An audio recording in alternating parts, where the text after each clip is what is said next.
స్థాయికి ఎదిగినామంటే చదువుకోవడం వల్లనే ఈ స్థాయి వచ్చింది. చదువు అనేది అత్యంత కీలకం.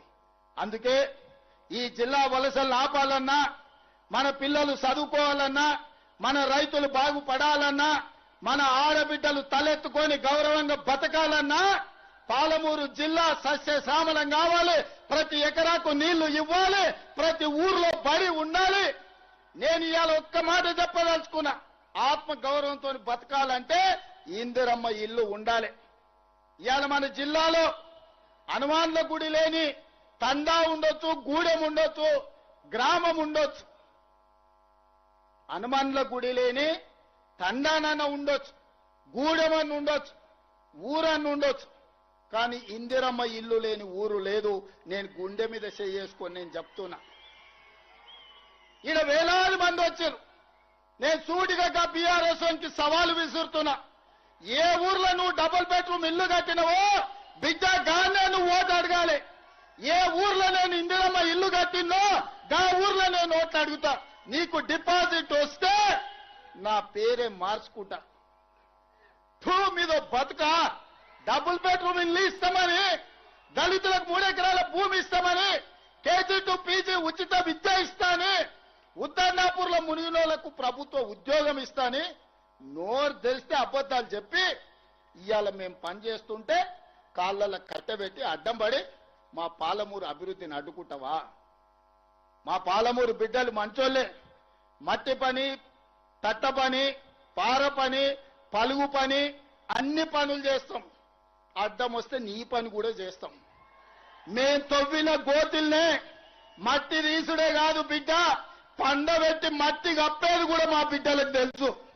నువ్వు అనుకుంటున్నావేమో ఈ జిల్లా ప్రజల అమాయకులు 2009లో మోసం చేసినట్టే మళ్ళోసారి మోసం చేద్దాం అనుకున్నావని. నిన్ను మొలక కూడెత్తనీయం బిడ్డ. ఈ జిల్లాల ఈ వేలాది మంది సాక్షిగా పాలమూరు బిడ్డగా చంద్రశేఖరరావు రాసి పెట్టుకొని ఈ డైరీలో పాలమూరు జిల్లాల నీ జెండాను ఎగరనీయం. గద్దెలు దిగాలే, దిమ్మెలు గూలాలే. ఈ పాలమూరు గడ్డ మీద నీ గుర్తు అనేది ఇక మర్చిపో. నీ గుర్తు, నీ ఎమ్మెల్యే అనేది గతమే. భవిష్యత్తులో ఒక్కరిని కూడా గెలవనియను. ఇవాళ ఈ బిడ్డలకు అన్ని కష్టాలు తీరవడానికి ఈ వేదిక మీద ఉన్న మేమందరం ఉన్నాం. నేను అడుగుతున్నా మా అక్కల్ని, అక్క ఇళ్ళ రేషన్ కార్డు అంటే ఒక్క నా కొడుకన్నా వలికిండా? ఇల్లు అడిగితే ఎవడన్నా కనిపించిండా? సన్న బియ్యం ఎప్పుడన్నా ఇచ్చిర్రా? ఉచిత కరెంట్ ఎప్పుడన్నా ఇచ్చిర్రా? ఇంటికి బస్సులలో ఆడబిడ్డలు పోతే ఎప్పుడన్నా వాడు ఉచితంగా ఓ పండుగ పూట నాడు అమ్మగారింటికో లేకపోతే అమ్మవారి దర్శనానికన్నా అన్నారా? జోగులాంబ దర్శనానికి పోతే ఎప్పుడైనా బస్సులో ఉచితంగా పోయినరా? కురుమూర్తి జాతరకి ఎప్పుడైనా పోయినరా? మిర్చిల్లో ఉన్న హనుమాన్ల దేవాలయానికి ఏమైనా ఊరుకోండి హనుమాన్ల గుడికి పోతే ఎప్పుడైనా ఉచితంగా పోయినరా? మరి ఇవాళ నేను అడుగుతున్నా, రేవంత్ రెడ్డి నువ్వు ముఖ్యమంత్రి ఏం చేసినావని. బిడ్డ రాసుకో.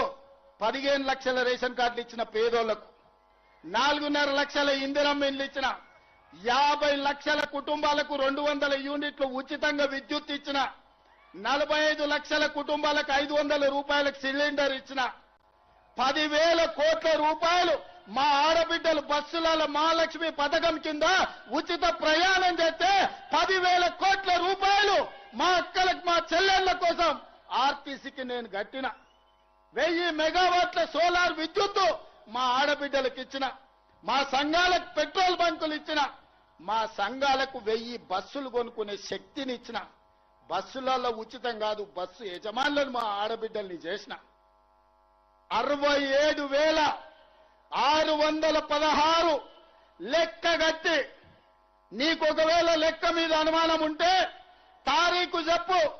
ఎల్బీ స్టేడియంలో అసెంబ్లీ ఎదురుగా 67,616 ప్రభుత్వ ఉద్యోగ నియామకాలు చేపట్టి తెలంగాణ నిరుద్యోగ యువకులకు ప్రభుత్వ ఉద్యోగాలు ఇచ్చిన, 25,35,000 రైతులకు 20,616 కోట్ల రూపాయల రైతు రుణమాఫీ చేసిన, రైతు భరోసా కింద 27,000 కోట్ల రూపాయలు రైతుల ఖాతాలో వేసిన, 500 రూపాయల బోనస్ సన్న ఓట్లు పండించిన వాళ్ళకు ఉత్తమ్ కుమార్ రెడ్డి గారు ఇచ్చారు. వ్యవసాయానికే 1,56,000 కోట్ల రూపాయలు ఈ 30 నెలల ఖర్చు పెట్టిన, ఇట్లా నేను చెప్పుకుంటా పోతే చెప్తే రామాయణం రాస్తే భారతం అంత అయితే ఈ 30 నెలల నేను చేసింది. నీ 10 ఏళ్ల పాలన, నా 30 నెలల పాలన, 2.5 ఏళ్ల పాలన ఎప్పుడు చర్చ చేద్దామో చెప్పు. రా అసెంబ్లీకి.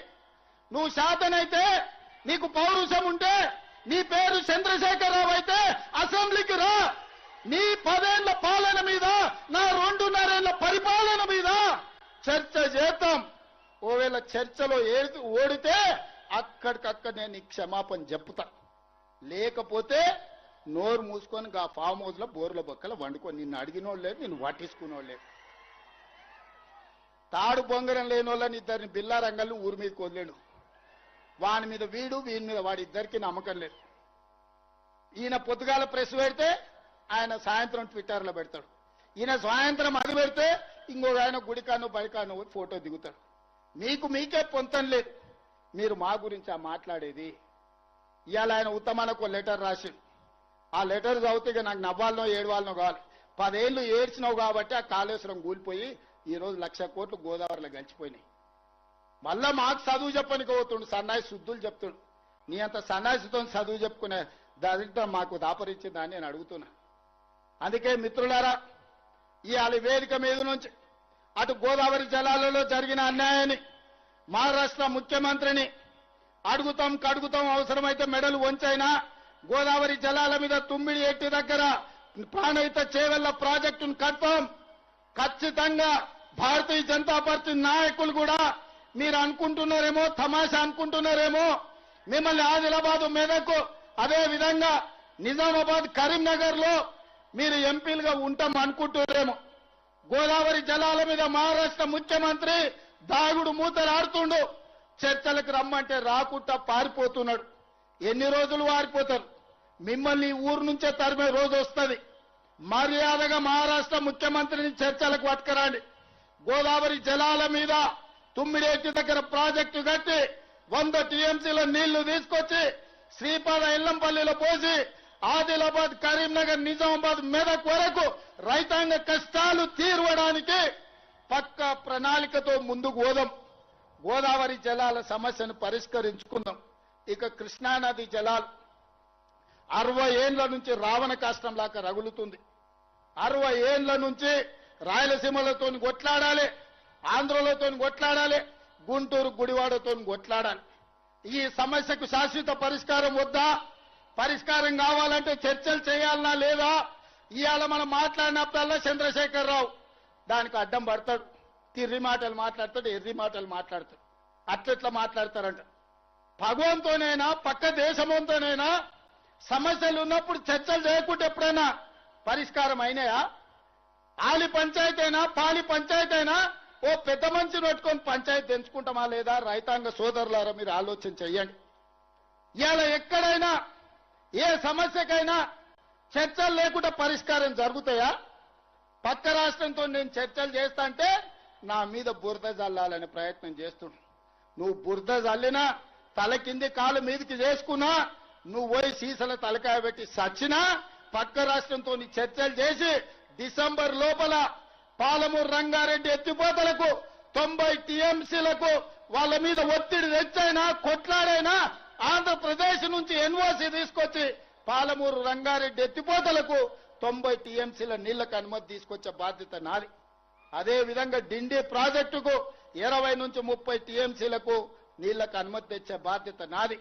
ఇవన్నీ చేసుకుంటూ ఉద్దండాపూర్ వరకు కావాల్సిన నీళ్లు, ప్రాజెక్టులు సంవత్సరం తిరిగే లోపల పూర్తి చేయడమే కాకుండా రాబోయే 2.5 ఏళ్లలో జూరాల దగ్గర కొత్త రిజర్వాయర్ కట్టుకోవడం గాని, కర్ణాటక మక్తల్ సరిహద్దుల్లో బ్రిడ్జ్ కమ్ బ్యారేజీలు కట్టుకోవడం గాని, కల్వకుర్తి గాని, భీమా గాని, నెట్టంపాడు గాని, కోయిల్సాగర్ గాని, నారాయణపేట, మక్తల్, కోడంగల్ ఎత్తిపోతల పథకం గాని, వీటన్నిటి మీద గ్రీన్ ఛానల్లో నిధులు ఇచ్చి ప్రాజెక్టులు కట్టుకునే బాధ్యత మనది. మిత్రులారా, అప్రమత్తంగా ఉండండి. దొంగలు వస్తారు, గోడసాట్ను వస్తారు, గూడు పుటాని చేయడానికి వస్తారు. పాలమూరు జిల్లా బిడ్డలు అప్రమత్తంగా ఉండాలి. మన దగ్గర ఉన్న బిడ్డలు కూడా, మనోళ్ళు కూడా సోయలేక దొంగలకు సద్దులు మోసేటోళ్ళు కొందరు ఉంటారు. ప్రతి ఊర్లో ఓడు ఉంటాడు. గట్లనే వనపర్తిలో ఆయన మహబూబ్ నగర్లో ఆయన ఆడొకటి ఈడొకటి మోపాడు పాలమూరుల మంచి జరుగుతుంటే చెయ్యకపోయినా సహకరించకపోయినా నోరు మూసుకొని ఉంటే మంచిది. చివరగా